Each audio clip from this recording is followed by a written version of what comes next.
हमारे प्रिय नेता लाल बहादुर शास्त्री जी भारत के द्वितीय प्रधानमंत्री थे। कार्यकाल के दौरान नेहरू जी की मृत्यु हो जाने के कारण 9 जून 1964 में शास्त्री जी को इस पद पर मनोनीत किया गया। इनका स्थान तो द्वितीय था, परंतु इनका शासन अद्वितीय रहा। इस सादगीपूर्ण एवं शांत व्यक्ति को 1966 में देश के सबसे बड़े सम्मान भारत रत्न से नवाजा गया। शास्त्री जी एक महान स्वतंत्रता संग्रामी थे। वे महात्मा गांधी व जवाहरलाल नेहरू के पद चिन्हों पर चलते थे। इन्होंने 1965 की भारत पाकिस्तान की लड़ाई के समय देश को संभाले रखा और सेना को सही निर्देशन दिया। स्वतंत्रता की लड़ाई में शास्त्री जी ने मरो नहीं मारो का नारा दिया, जिसने पूरे देश में स्वतंत्रता की ज्वाला को तीव्र कर दिया। 1920 में शास्त्री जी आज़ादी की लड़ाई में कूद पड़े और भारत सेवक संघ की सेवा में जुड़ गए। यह एक गांधीवादी नेता थे जिन्होंने संपूर्ण जीवन देश और गरीबों की सेवा में लगा दिया। शास्त्री जी सभी आंदोलनों एवं कार्यक्रमों में हिस्सा लिया करते थे, जिसके फलस्वरूप कई बार उन्हें जेल भी जाना पड़ा। इन्होंने सक्रिय रूप से 1921 में असहयोग आंदोलन, 1930 में दांडी यात्रा एवं 1942 में भारत छोड़ो आंदोलन में महत्वपूर्ण भागीदारी निभाई। द्वितीय विश्व युद्ध के दौरान भारत में आज़ादी की लड़ाई को भी तीव्र कर दिया गया। नेताजी सुभाष चंद्र बोस ने आज़ाद हिंद फौज का गठन कर उसे दिल्ली चलो का नारा दिया और इसी वक्त 8 अगस्त 1942 में गांधी जी के भारत छोड़ो आंदोलन ने तीव्रता पकड़ ली थी।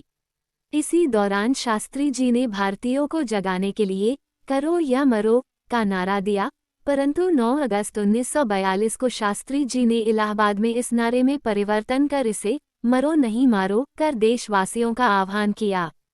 इस आंदोलन के समय शास्त्री जी 11 दिन भूमिगत रहे, फिर 19 अगस्त 1942 को गिरफ्तार कर लिए गए। शास्त्री जी भारत के द्वितीय प्रधानमंत्री थे। कार्यकाल के दौरान नेहरू जी की मृत्यु हो जाने के कारण 9 जून 1964 में शास्त्री जी को इस पद पर मनोनीत किया गया। इनका स्थान तो द्वितीय था, परंतु इनका शासन अद्वितीय रहा। इस सादगीपूर्ण एवं शांत व्यक्ति को 1966 में देश के सबसे बड़े सम्मान भारत रत्न से नवाजा गया। शास्त्री जी एक महान स्वतंत्रता संग्रामी थे। वे महात्मा गांधी व जवाहरलाल नेहरू के पद चिन्हों पर चलते थे। इन्होंने 1965 की भारत पाकिस्तान की लड़ाई के समय देश को संभाले रखा और सेना को सही निर्देशन दिया। शास्त्री जी का जन्म 2 अक्टूबर 1904 में मुगल सराया उत्तर प्रदेश ब्रिटिश भारत में हुआ था। शास्त्री जी का जन्म उत्तर प्रदेश के एक कायस्थ परिवार में हुआ था। इनके पिता का नाम मुंशी शारदा प्रसाद श्रीवास्तव था। वे प्राथमिक शाला के अध्यापक थे और इन्हें मुंशी जी कहकर संबोधित किया जाता था। इनकी माता का नाम राम दुलारी था। लाल बहादुर जी को बचपन में परिवार के सदस्य नन्हे कहकर बुलाते थे। बचपन में ही शास्त्री जी के पिता का स्वर्गवास हो गया। इसमें बाद लाल बहादुर जी की माता इन्हें लेकर अपने पिता हजारी लाल के घर मिर्जापुर आ गई। कुछ समय पश्चात इनके नाना का भी देहांत हो गया। इनकी प्राथमिक शिक्षा मिर्जापुर में ही हुई एवं आगे का अध्ययन हरिश्चंद्र हाई स्कूल और काशी विद्यापीठ में हुआ। लाल बहादुर जी ने संस्कृत भाषा में स्नातक किया था। काशी विद्यापीठ में इन्होंने शास्त्री की उपाधि प्राप्त की। इस वक्त के बाद से ही इन्होंने शास्त्री को अपने नाम के साथ जोड़ दिया। इसके बाद इन्हें शास्त्री के नाम से जाना जाने लगा। 1928 में इनका विवाह ललिता शास्त्री के साथ हुआ। इनके 6 संतानें हुई। इनके एक पुत्र अनिल शास्त्री कांग्रेस पार्टी के सदस्य रहे।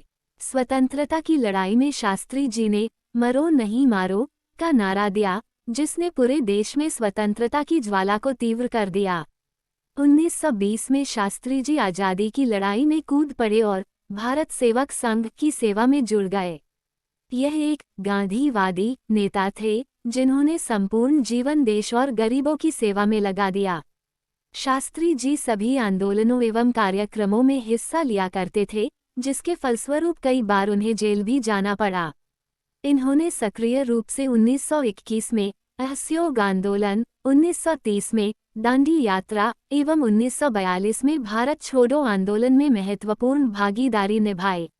द्वितीय विश्व युद्ध के दौरान भारत में आज़ादी की लड़ाई को भी तीव्र कर दिया गया। नेताजी सुभाष चंद्र बोस ने आज़ाद हिंद फौज का गठन कर उसे दिल्ली चलो का नारा दिया और इसी वक्त 8 अगस्त 1942 में गांधी जी के भारत छोड़ो आंदोलन ने तीव्रता पकड़ ली थी। इसी दौरान शास्त्री जी ने भारतीयों को जगाने के लिए करो या मरो का नारा दिया, परंतु 9 अगस्त 1942 को शास्त्री जी ने इलाहाबाद में इस नारे में परिवर्तन कर इसे मरो नहीं मारो कर देशवासियों का आह्वान किया। इस आंदोलन के समय शास्त्री जी 11 दिन भूमिगत रहे, फिर 19 अगस्त 1942 को गिरफ्तार कर लिए गए। स्वतंत्र भारत में यह उत्तर प्रदेश की संसद के सचिव नियुक्त किए गए। गोविंद वल्लभ पंत के मंत्रिमंडल की छाया में इन्हें पुलिस एवं परिवहन का कार्यभार दिया गया। इस दौरान शास्त्री जी ने पहली महिला को कंडक्टर नियुक्त किया एवं पुलिस विभाग में उन्होंने लाठी के बजाय पानी की बौछार से भीड़ को नियंत्रित करने का नियम बनाया। 1951 में शास्त्री जी को अखिल भारतीय राष्ट्रीय कांग्रेस का महासचिव बनाया गया। लाल बहादुर शास्त्री हमेशा पार्टी के प्रति समर्पित रहते थे। उन्होंने 1952, 1957, 1962 के चुनाव में पार्टी के लिए बहुत काम कर प्रचार प्रसार किया एवं कांग्रेस को भारी बहुमत से विजयी बनाया। शास्त्री जी की काबिलियत को देखते हुए इन्हें जवाहरलाल नेहरू की आकस्मिक मौत के बाद प्रधानमंत्री नियुक्त किया गया, परंतु इनका कार्यकाल बहुत कठिन था। पूंजीपति देश एवं शत्रु देश ने इनका शासन बहुत ही चुनौतीपूर्ण बना दिया था। अचानक ही 1965 में साय 7.30 बजे पाकिस्तान ने भारत पर हवाई हमला कर दिया। इस परिस्थिति में राष्ट्रपति सर्वपल्ली राधाकृष्णन ने बैठक बुलवाई। इस बैठक में तीनों रक्षा विभाग के प्रमुख एवं शास्त्री जी सम्मिलित हुए। विचार विमर्श के दौरान प्रमुखों ने लाल बहादुर शास्त्रों को सारी स्थिति से अवगत कराया और आदेश की प्रतीक्षा की। तभी शास्त्री जी ने जवाब में कहा, आप देश की रक्षा कीजिए और मुझे बताइए कि हमें क्या करना है। इस तरह भारत पाक युद्ध के दौरान विकट परिस्थितियों में शास्त्री जी ने सराहनीय नेतृत्व किया और जय जवान जय किसान का नारा दिया, जिससे देश में एकता आई और भारत ने पाक को हरा दिया, जिसकी कल्पना पाकिस्तान ने नहीं की थी, क्योंकि 3 वर्ष पहले चीन ने भारत को युद्ध में हराया था। रूस एवं अमेरिका के दबाव पर शास्त्री जी शांति समझौते पर हस्ताक्षर करने हेतु पाकिस्तान के राष्ट्रपति अयूब खान से रूस की राजधानी ताशकंद में मिले। कहा जाता है, उन पर दबाव बनाकर हस्ताक्षर करवाए गए। समझौते की रात को ही 11 जनवरी 1966 को उनकी रहस्यपूर्ण तरीके से मृत्यु हो गई। उस वक्त के अनुसार शास्त्री जी को दिल का दौरा पड़ा था, पर कहते हैं कि इनका पोस्टमार्टम नहीं किया गया था, क्योंकि उन्हें जहर दिया गया था, जो कि सोची समझी साजिश थी, जो आज भी ताशकंद की आबो हवा में दबा एक राज है।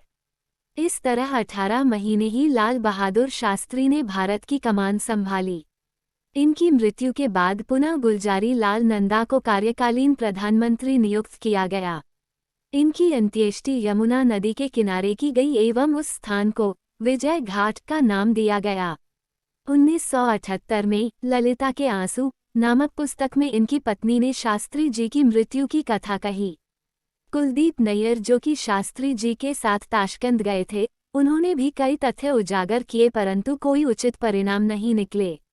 2012 में इनके पुत्र सुनील शास्त्री ने भी न्याय की मांग की, पर कुछ हो न सका। शास्त्री जी की पुण्यतिथि प्रति वर्ष 11 जनवरी को मनाई जाती है। उन्हें सभी देशवासियों का शत शत नमन। दोस्तों, यदि आपको यह वीडियो जानकारी अच्छी लगी हो तो आप इसे अवश्य लाइक और सब्सक्राइब करें। धन्यवाद।